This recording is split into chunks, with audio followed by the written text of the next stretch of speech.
I checked out a room for rent on Craigslist. It was a really nice 2-bedroom apartment.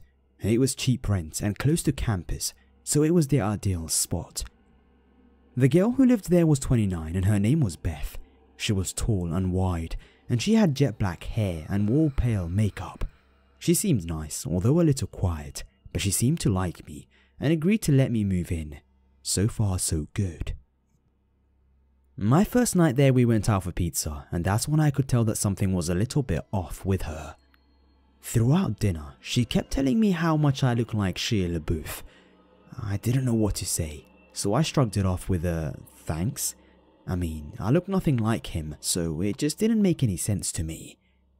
When we got back home, she asked if I had seen her room yet. I said no, and so she took me to see it. Her walls were covered in posters of Shia LaBeouf. She even had printed out photos of him all over her mirror. She owned all his movies. I didn't know what to make of it. It was kinda creepy. The whole night she had been saying that I look like him, and now it's obvious to me that she's obsessed with the guy. A few weeks passed, and I never really saw her that much. We didn't spend any time together really. She would come home from work and practically run to her room. She would spend the whole night in there. She had this creepy high-pitched giggle, and I would hear her giggling through the walls all night. I wondered what the hell she could possibly be doing. Occasionally, she would come out and talk to me for like 2 minutes, and she would always be slurring her words, so I suspected that she was drinking a lot. Sometimes, she wouldn't say anything, and she would just stand in the hallway and watch me in the living room. I would turn and see her and be surprised and say, "Hello, Beth." And then there would be this long, awkward pause, and she would give out her creepy high-pitched giggle. It was uncomfortable being around her. She gave me the chills. One night, I woke up at around 2 AM because I heard what sounded like the front door being unlocked. I came out of my bedroom, and all the lights were off, but I could still see Beth standing at the front door. She had her face against it, and she was turning the lock back and forth over and over again. And every time she turned the bolt, she mumbled my name. Max Baker, Max Baker, Max Baker. Seeing her standing in the dark and mumbling my name really freaked me out. It doesn't help that she kinda looks like a bigger version of the girl from The Ring. I just quietly went back to my room and tried to sleep. One night, I was watching Gladiator and she stumbled out of her room and turned on the living room light, forcing me to pause the movie, which was annoying. She then asked me if I wanted to hear about her ex-boyfriend. It was an easy segue into the topic, but I just said sure and then awkwardly sat back to listen to her. 10 minutes into her story and she was so riled up. She was screaming at the top of her lungs about their breakup. I was worried that the neighbors were going to call the cops, and she wasn't listening to me when I was asking her to lower the volume. Amidst all of her screaming, one thing she said really freaked me out. She was in such a fit and yelled, "I'll slit his fucking throat." That was a big game changer. Suddenly, I had no idea what this girl was capable of. She was practically a stranger, and everything I had seen was becoming alarmingly disturbing. After a few more minutes, she said to me, "Thanks for listening," and then she started doing her giggle. I got out of there pretty fast and went to my room to go to sleep. I had a pretty unsettled feeling about being in the house with her, and what's worse is that there was no lock on my bedroom door. I pushed the edge of my dresser in front of it to act as a little barricade. I woke up in the middle of the night to the sound of my dresser scraping against the floor. Beth was pushing the door open. I turned on my light, shouting at her to stop. I could see her through the opening of the door. She was really drunk and had this insane look in her eyes. I pushed the door closed and yelled at her to go to bed. I could hear her walk back to her room, but I couldn't fall back asleep. The next morning when I went into the hallway, my heart dropped. I saw one of her steak knives was on the floor by my door. I got goosebumps all over my arms, and all I could think about was her saying that she would slit that guy's throat. I confronted her about it, and she said that she didn't remember trying to push my door open. She said she didn't even remember telling me about her ex. I had enough, My lease was month to month, so I found a new spot and moved out. About a month after I moved out, she contacted me. I was at the movies and my phone was off. When I got out, I turned my phone on, and to my shock, I received over 40 text messages that she had sent me over the past 2 hours. They were all just insane texts that ranged from everything between "Hi, how are you" to "I fucking hate you." It was insane. I didn't respond and I never heard from her again. I always wonder if I hadn't set my dresser in front of my door, would she have quietly come into my room and slit my throat? It freaks me out.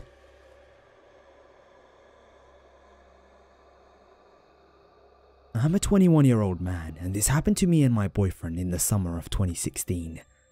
A little background.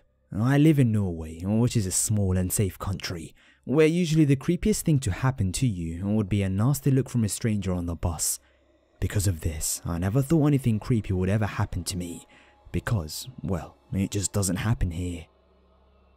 The city I live in is called Hanfoss, which basically translates to Chicken Falls. In the fall of 2015, right around the time that I turned 20, I moved out from my mum's into my first apartment. The apartment was in the basement of a house, and the owner of the house was an older single woman who lived above me, but we did not get along that well. The house was situated at the end of a gravel road in a wooded area with fields around it, about 1 kilometer from the main road. The last part of the road before you get to the house was up on a steep hill. To get to my apartment, you had to walk through the front gate and around the house to get to the basement where I lived. Right outside my door, there was a small porch, which was usually just used if I or any guests wanted to smoke. Because of the house being up on a hill, there was a really steep wooded slope about 5 meters from the entrance. This was also the end of the backyard, so I basically lived right next to the woods. Anyways, here's the story about one of the creepiest things that has ever happened to me and my boyfriend. This all started in May 2016 when my boyfriend Sam moved in. He lived in Oslo and therefore we needed a car to move all his things. His best friend Jessica agreed to help us when she got off work, which meant it was going to be a long night. Around 11:30 PM we left Oslo and started the drive to my place. Because of roadworks, we had to stop for some time and didn't arrive until 1 AM at my place. Because Hanfoss is a small city, it was dead silent when we arrived. We started unloading the car and I grabbed some plastic bags and went around the house. Right as I stepped onto the small porch outside the apartment, I heard a sound from the woods down the steep slope. It was the sound of leaves rustling in a particular rhythm, as if someone was walking in the woods and kicking the leaves when they lifted their feet. I thought this was kind of weird because I knew there wasn't any hiking trail down there or any other reason for someone to be walking there at 1 AM. It was just woods and an empty field. Sam came up behind me and he also stopped, wondering why I was just standing there listening. "Shh, do you hear that? The leaf sounds?" I asked, but he didn't answer. Jessica had also stopped to listen at this moment. "Hear what?" Jessica asked, but before I even had the chance to answer her, Sam told her about the rustling sound. "Yeah, I hear it. What is it?" she asked, but I literally had no idea. We all just brushed it off as some neighbors or kids, even though there wasn't a lot of neighbors that far into the woods. About a week later, at 1 AM, me and Sam sat outside smoking when I again heard the sounds from the woods. We joked about what it could be, because, as I said, we're from Norway, and creepy things just don't happen here. Stupid thinking, I know. We didn't pay much attention to the sounds, and eventually, we went inside. Another week later, same time, we heard the noises again. At this point, I actually pieced together that this happened at the same weekday at the same time, which was kind of strange, and we got a little scared. We joked about it being a killer who lived in an old abandoned house next to us, or some other creep like the ones that we read on Reddit. We laughed and again brushed it off as just some kids or an animal, but still, we were somewhat afraid of what it could be. The next week passed by without any sounds from the woods, and we completely forgot about it until the week after. I didn't want to smoke, so Sam went out on the porch alone. After a few minutes, Sam burst through the door. His eyes were wide and he sounded scared as he whispered, "Quick, I can hear those sounds again." I ran outside and listened from the porch. Sam was right. The sounds were there again, the same rhythm and pace as before, only this time it sounded as if they were closer. I was a little nervous, so I just looked at Sam, who was also just as nervous as me. Still, being so sure of nothing ever happening to us because of our safe country, we walked closer to the slope and shouted, "Ha ha ha ha, very funny. Maybe I should call the police to let them know that someone is creeping around my house."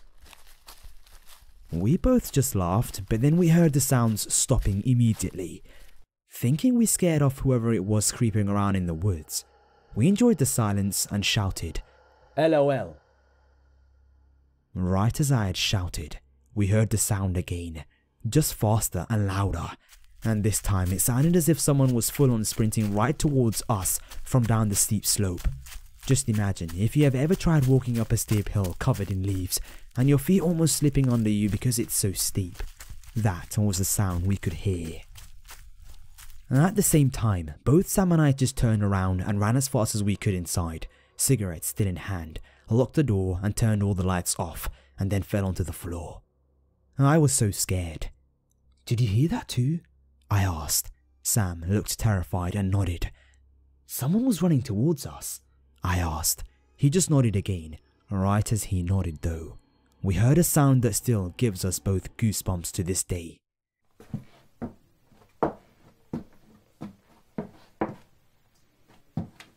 It was the sound of boots walking on the wooden porch.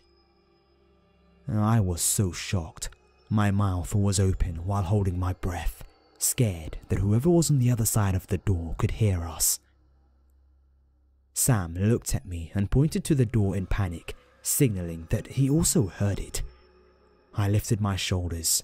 I guess it's the international gesture for I don't know. We both just sat there for some time, too scared to move to the living room, when we heard a loud bang on the window next to the door. We both just sat there, trying not to make a sound. Now, the way the house was built was so that the upstairs where the lady lived was at street level, but if you went around the back, it would look like a two-story house, even though my apartment was the basement. So, basically just half of my apartment was the basement, if that makes any sense. The layout of my apartment was that when you entered the apartment, there was a bedroom to your right, a kitchen straight ahead of you. Next to it was a bedroom which was between the kitchen and the living room, which was to your left. The living room was fully underground and just had a small window by the ceiling, and you could just see a flower bed and a bush. But now, we also could see a pair of worn-out boots in the dark. I looked at Sam and pointed to the window and whispered, "Hva fan?" Norwegian for, "What the fuck?" Sam didn't say anything and just looked at me, still terrified. I'm not sure if the person outside even knew that we were in the apartments we were, because then he probably would have just sat down to look at us. Maybe he thought that the basement and upstairs were connected, and that we ran inside and upstairs, and now the person outside was trying to look inside to see if he could see us. We crawled into the bathroom and locked the door and just sat there. We didn't have our phones, so I'm not sure how long we sat there. We sat there listening. But we couldn't hear anything. After probably half an hour, we crawled to the living room and put the sofa pillows in front of the small window and called my mother to ask what we should do and if we should bother calling the police. Stupid Norwegians, I know, we should have just called them as soon as we got to our phones, but it's just not how we do it over here. And besides, the person was most likely gone by now. My mother was kind of angry that we woke her up at 2 AM, but after we told her what happened, she said it was okay and that we should call the police if we felt it necessary. At the time, we were just really tired and we knew that there was nothing the police could do. I mean, we didn't actually see the face of this person or anything other than his boots. We were actually planning to move anyways because of some disagreements over rent with the lady upstairs, so I didn't ask her if she noticed anything the next day. We moved out a week later. When I was 22, I moved 1,000 miles away from my Midwest home to the beautiful South Hills of Tennessee. I had a new job, new car, and a nice apartment, but didn't know a soul outside of work. If my phone rang, I expected to hear a faraway family member or my long-distance boyfriend still in college. This was a landline, no cell phones yet. Despite being very alone, I was managing well with the excitement of all the new things in my life. I had only lived there about 2 weeks when the unwanted calls started. The first call. A man's friendly voice asked what I was doing. I couldn't place him and thought maybe it was one of my cousins or uncles. I have a huge extended family. I ask his name. He laughs a little and his tone gets dark, a bit angry, and he says, "You know exactly who this is, darling." I pause, deciding if this guy simply called the wrong number or is a creep. I choose the former, laugh, and politely tell him that he has the wrong number. He then recites my brand new, unlisted, unpublished phone number and my name. What the fuck? An intense chill races through me. I've only given my new number to my parents, sister, boyfriend, apartment manager, and employer. I'm new to this city and this lovely southern state. He does not like it when I tell him that he called the wrong number and starts yelling at me, then tells me in a much calmer voice the many vulgar things that he's going to do to me. I hang up and brush it off. He calls again around 1 AM. I tell him to fuck himself and hang up. He keeps calling, so I unplug the phone and return to sleep. However, as days go by, the calls continue and escalate. He starts mentioning personal things about me, said that he likes the white kilt on my bed, knew what was in my fridge, that he's allergic to cats, I had one cat, and then asked me if I was in love with Mari. As I listened to his words, I was standing in my kitchen looking at the calendar taped to the fridge. It had Mari written in pink on the 17th with a heart around it, because Mari is my sister and the 17th is her birthday. I started shaking and crying because suddenly I realized this creep has been in my apartment.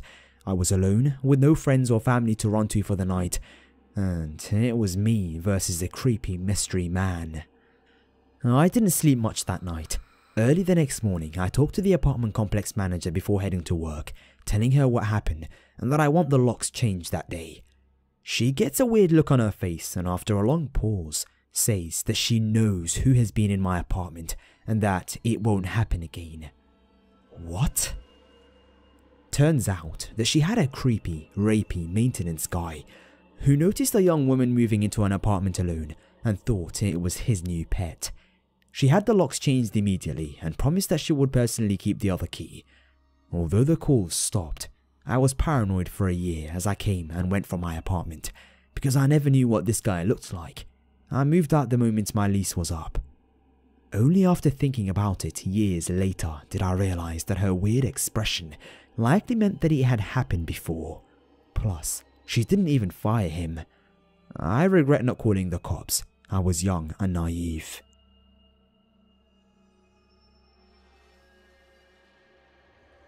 When I was about 7 years old, I was at a friend's birthday party. We went to the local cinema with a group of 6 other kids, my friend and her mother. I had to go to the bathroom during the movie and I told her mum, assuming that she'd come with me, because even then I knew going places alone as a child could be dangerous. She didn't come with me. I went out to the bathroom alone, and I must mention this was a small local cinema, which was really old and most of the time empty, not like regular theatres that nowadays always have people bustling about. Anyway, on the way to the bathroom, I saw some guy leaning against the sweets and popcorn counter, seemingly with nothing to do. I thought maybe he's just waiting for his kid to come out of the bathroom or something. At this place, the bathroom was one small room that was separated into 2 stalls for men and 2 stalls for women. The guy came in about a minute after me. I could see his shadow under the door of the stall I was in. He was walking back and forth outside it. He shouldn't have been over on the woman's side, and no one else was in the bathroom with us, so I started panicking. I stayed in there for a couple of minutes because I was too scared to go out. He eventually left, so I decided to go back out. When I walked out of the bathroom, he was standing there, blocking the doorway. Standing with his arms and legs spread out like he was ready to grab me and scoop me up. My heart started racing as he was more than twice my size, and I was terrified at this point. I thought fast enough to jump through the gap between his legs. I skidded on the carpet and burned my knees, but got up as fast as I could and ran back to the screen the party was at. I wish it ended here. That night, at home, I remember hiding this baby doll that I had because I thought the guy was going to come for me and I wanted to protect her. My mum noticed me acting weird and asked what was wrong. I blurted out that a man tried to grab me when I was at the cinema. She kinda brushed it off, but I think she was trying to act like nothing was wrong for my sake, though I saw in her eyes that she was worried. Later, I heard her and my dad talking and she came to ask me what the guy looked like. She asked me, "Did he have a black mustache?" He did. "Did he have messy hair?" He did. But how did she know these things? Turns out, he was at our fucking house earlier that day replacing a window and must have heard my mum and me talking about the party. I don't know what he was planning on doing to me if he grabbed me. Kidnap me? Something else? I'm just glad he didn't. Update. I brought this all up with my mum last night. She looked surprised for a moment, like she didn't think that I'd remember this incident after all this time. She seemed uneasy talking about it, but I eventually got it out of her that the guy was never caught. I'll admit, when she said this, I had a moment of this sinking feeling in my chest, but it quickly left when she reassured me that nothing ever happened with that guy after they reported it, at least with me. They never saw or heard from him again. She told me police assumed that he skipped town after he failed to kidnap me out of fear of getting identified. I can't help but feel worried though. Worried that he might have caught another kid, that they might not have been as lucky as me. I really hope the piece of shit was scared out of attempting this again, and no kids were harmed. Okay, so I've had quite a few creepy experiences in my life, but this one was especially unsettling.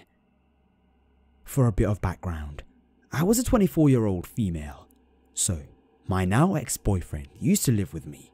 We had very different schedules, so I was often getting home from work and was left home alone. Note, I had to take the bus to and from work every night. One night, I was getting off work and was waiting for my bus to take me home. Right off the bat, I noticed a woman staring at me. I tried to pretend that I hadn't noticed her. As soon as the bus came, I jumped on and headed towards the middle of it. I took a mental note of where the creepy lady was sitting, 5 seats behind me. Halfway through the bus ride, I saw the lady move up, so she was only 2 seats away from me. Red flags immediately went off in my head. I looked around as nonchalantly as possible to see if there was anyone else sitting on the bus. Just my luck, there was no one else on the bus. Pretty soon my stop came up, and I stood up to get off. The creepy lady also stood up. Crap, I thought. I quickly pulled my phone out and texted one of my friends where I was. Now, I know it was stupid, but I didn't think to call or text my boyfriend. Once off the bus, I put my phone away. Big mistake. I glanced around and saw the woman starting to follow me. Now, I live about a 7 to 8 minute walk from the bus stop to my house. I picked up my pace. About 5 minutes from my house, I felt a tap on my shoulder. The creepy lady. "Are you Courtney?" she asked. "Yes," I answered shakily. A smile formed on her lips and I noticed something glittering in her hand. I picked up my pace even more and was almost jogging when I heard her call out, "Josh is mine! He is mine!" Josh was my boyfriend. I honestly at the time had no idea what she was talking about. I started to run.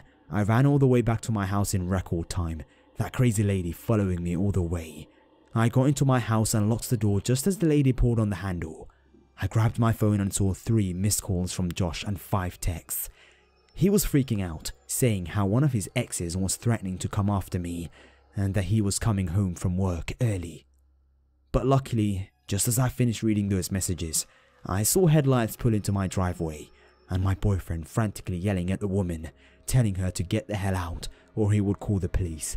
She ended up running into the woods. Later that night, we called the police, but of course, nothing came of it.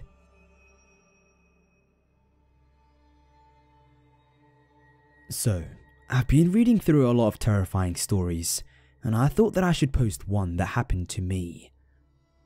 This happened to me when I was 13, and I was home alone with my little sister, who was 6 at the time. I was used to being home alone as my mother usually worked at evening shifts at her job. I was just upstairs in my room, on my computer just doing random stuff like talking with my friends, while my little sister was downstairs and watching her cartoons. Suddenly, my sister came upstairs and walked over to me. She pulled up my sleeve trying to pull me downstairs. I wasn't that confused as she usually wanted me to play with her downstairs, but I still decided to ask her what she wanted. "What is it, sis?" She smiled up at me, and the next words that she said will forever be stuck in my mind. "There is a man downstairs, and he wants to come inside." I felt my heart stop, and I quickly told her to stay in my room. She looked confused, but nonetheless, she nodded and went to sit on my bed. I used that chance to go downstairs, and right there, looking at me through the window, was some creepy man who waved at me. Hey, let me in. I came to check on your electricity. My mother always told me to never let strangers into our house when somebody was away, and I wasn't about to go against her wishes, especially when there was this creepy guy. He was wearing something that men like that would wear, but when I looked outside, I saw that he had a van, a simple black van, and not what the electricity guy should be driving. I glared at the man and took out my phone, just in case. "I won't let you in. Go away, or I'll call the police." I was sure that he would leave at that point, but he didn't. He just stood there and smiled at me. That smile seemed so wrong in my young mind, and to this day it does. Just let me in. I want to help. Beautiful. What kind of worker calls a little child beautiful? I knew there was something horribly wrong, and I stepped away from the door, and I was so glad that at that moment that we had a double lock. Knowing this made me feel a little bit better, but I was still terrified. "No, go away." He started to become irritated and he just started banging on my door. I was terrified for my life at that point, but also my little sister's. Speaking of her, because of the banging, she came downstairs. I screamed at her to go back to our room and hide, and I could see the fear in her eyes, but again she listened to me and ran and went into my room. Now, our neighbours are drunkards, and our other neighbour was also at work around that time. I knew that because me and my little sister usually spent some time around there, as the lady living there was always very nice to us. The banging constantly got louder, and then the man started screaming things that he wanted to do to me and my little sister. It brought something back onto me. I took out my phone and called the police. I screamed at the man that I was calling the cops. The man's constant banging seemed to slow down a bit at that point, but it still didn't stop. Once the operator picked up, I started to quickly explain my situation, while on the verge of tears. They told me that they would be there in 10 minutes. I nodded, and the man seemed to understand what was going on, and I heard his footsteps fade away. I looked outside my window and saw him speed away in his van. I breathed a sigh of relief and went over to my little sister. She was crying upstairs, and when she saw me, she hugged me tightly. I wiped her tears away and hugged her back. I took her hand and brought her downstairs with me after I told her that everything was fine. The police arrived a few minutes later and I explained everything to them. I told them what he looks like, and they asked me for my mother's number. I gave it to them, and they spoke to her. She arrived about 15 minutes later. She hugged me and my little sister tightly, and thanked the police, and then they left. My mother started to cry while she continued to hug us tightly. I could see how worried she looked, but she praised me and my little sister for being so smart, and she took a few days off work to spend some time with us, and I felt glad that she let herself relax. That experience was definitely the most terrifying experience that I've ever had, and I'm glad I came out unharmed, as well as my little sister, of course. I can only guess what that freaking creepy man wanted, and I just thank God that we were both fine.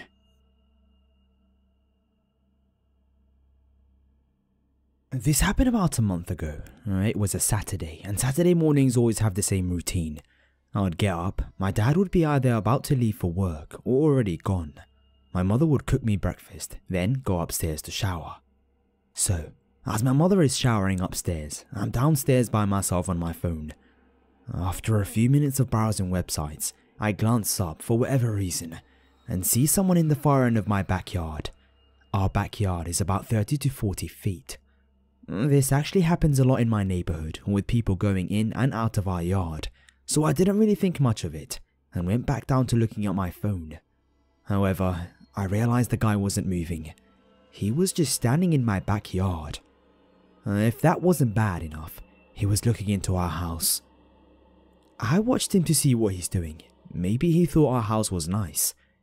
But that was far from the case, as I'm staring at him and he sees me staring at him. He begins to walk for our door. At first, he was slowly walking, but then he picked up his pace a bit. At this point, all sorts of alarm bells are running in my head, and I decided this creeper didn't have the best intentions. Getting to action, I quickly called my Sheltie into the room, and as soon as he comes in, he spots the man and begins barking his head off.